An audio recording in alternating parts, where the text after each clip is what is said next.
You know, I feel like the biggest reason that most creators stop picking up their camera and their gear after a few months, it isn't because they've run out of ideas or because their motivation's gone. I reckon it's because they're burnt out. Now, whether you're burnt out from running a business or raising a family, or maybe you're just struggling with the general weight of everyday life, because that happens.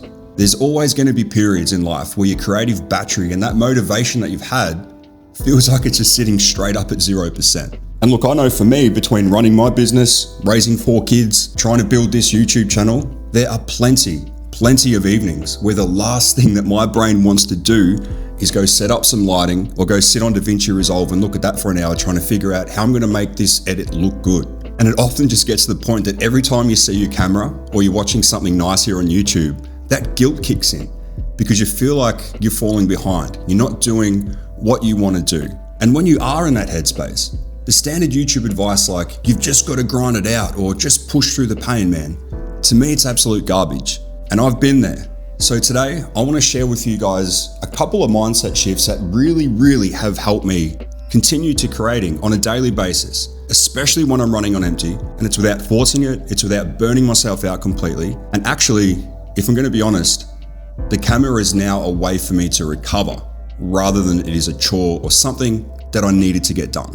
And as creators, we tend to get stuck in this mindset, right? Where picking up our camera and getting our gear out, it means work. It's more of a chore. It means production. It means editing. And it means trying to make something perfect, either for the algorithm to pick up and share it out to everybody, or for other people to look at your stuff and think, wow, that's awesome, man. Look at what you can do. But honestly, when you burn out like that, you really just have to strip all of that crap away. Filming shouldn't just be another item on your to-do list, having it drain your energy and taking from your life. It should actually be the place where you go to unplug, recharge, and reconnect with yourself, to re-find yourself. And for me, that was just taking 10 minutes a day to hold the camera and just play a little bit. Nothing serious, just to play. And after a bit over a week, I realized that the only 10 minutes of my day where I was not answering emails or solving problems or refereeing my kids to stop doing annoying things, that was the only 10 minutes of the day that I was myself. It became an anchor point for me to the present moment, okay, to get back to myself. And it just takes you away from that mental world, that draining mental world that we're constantly living in. It just gives you a break. And so next time that you're feeling drained and you go to pick up your camera, don't pick up your camera to produce. Don't pick it up to make something amazing. Pick it up to reset. Now this next mental shift, it was a little bit harder for me to do, but it was necessary. I needed to lower my expectations. I needed to lower the expectations so much, lower the bar so low that it felt almost impossible for me to fail at this. Because you see, to me, burnout, I believe it's secretly fed by our perfectionism. You know, because I would sit there and tell myself, if I can't go out and shoot this full polished cinematic scene today, then there's no point pulling out my gear at all. And it's silly because that mindset is going to kill your consistency. It's going to kill your motivation straight away. Now, I know I've mentioned in videos before about committing to 10 minutes a day, but I do also understand that when you're so burnt out, that 10 minutes looks very different. But if you can just tell yourself, guys, up front that I'm gonna just go and press record for 10 minutes and I don't care if everything I shot is ugly, I don't care if it's out of focus, I don't care if it looks crap or if it's completely unusable. Just remember, on a daily basis, you're not trying to recreate Oppenheimer here. You're trying to get the reps in. You're trying to keep that habit alive. And by lowering that expectation from making everything such great content to simply just picking up your camera and interacting with your craft, you will find that the pressure to be so amazing and be so perfect at this, it's gone. And that mental weight that you're carrying around about not doing it, it completely disappears. And so this next thing that I found has really helped me is learning to film your mood. To stop trying to fake this high energy all the time and just start filming the mood that you're in. Because nothing is going to burn you guys out faster than feeling like an emotional wreck inside where you're trying to force this upbeat, high octane, high energy video, right? It becomes super exhausting. So I learned to film how I was feeling. I learned to film my mood.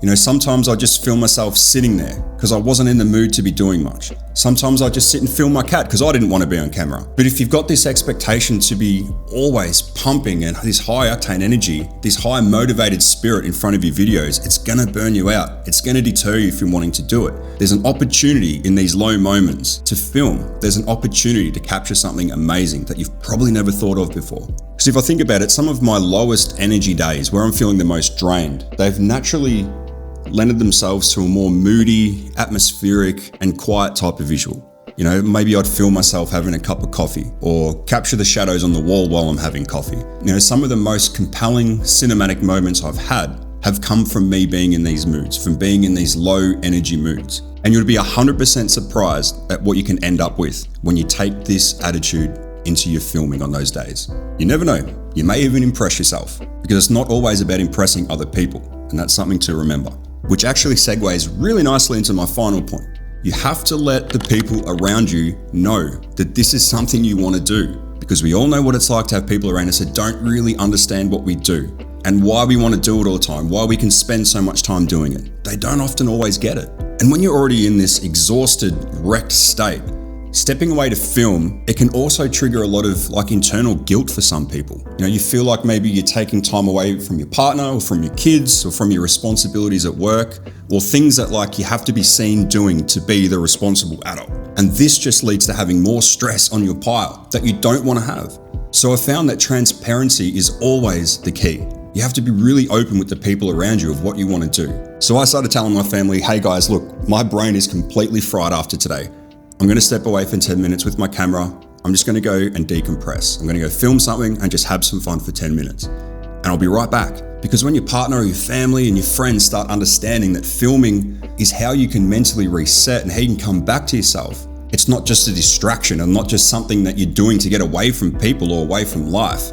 It really changes the landscape a lot of how people treat you and see you as a creator or as a filmmaker. So the people around you, they stop seeing it as you just checking out or being some weirdo that's just out filming with his camera all the time, right? They actually start supporting you in what you're doing because they will see that it's your creative expression and that it's also a way that you can recharge your battery.